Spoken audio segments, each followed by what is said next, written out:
Meron tayo rito, dalawang fishing rod na pareho na ultralight, pero magkaiba sila ng power at action.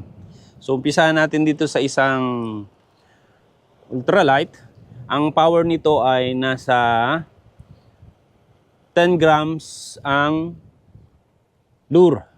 Ano ba ang pagkaiba ng power at action?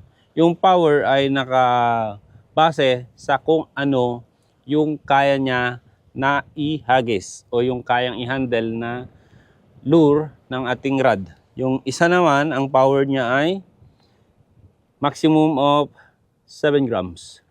So, punta na tayo sa action. Itong rod na to, ang action niya ay moderate. Dahil yung bending ay hanggang dito at hindi tulad nitong action ng isa na pass action. So, ang bend niya ay nasa bandang itaas lang at the rest na backbone ng rod ay matibay.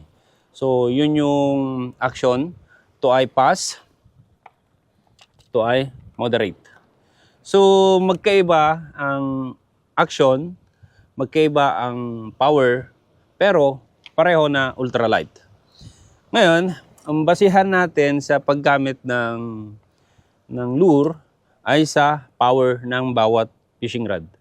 Meron tayo rito 5 grams na lure at ito ay maganda gamitin dito sa may 1 to 7 grams dahil ramdam mo yung action ng lure at yung power pag kinahagis mo, ramdam mo yung lure mo. Unless dito, pag ginamitan mo to ng 5 grams, less yung mararamdaman mo dito sa 5 grams.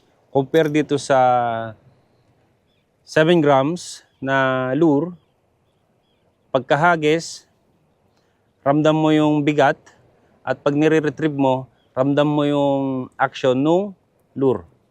At lagi na nating tandaan na ang mas malaking lure, ang target mo ay mas malaking isda. Kaya nakadesign yung mga malilit na lure o baits para sa mga malilit na setup kasi ang target natin ay yung mga malilit lang din na isda. So, ultralight gaming. Ngayon, dahil pares na ultralight, pares na maliit yung mahuhuli.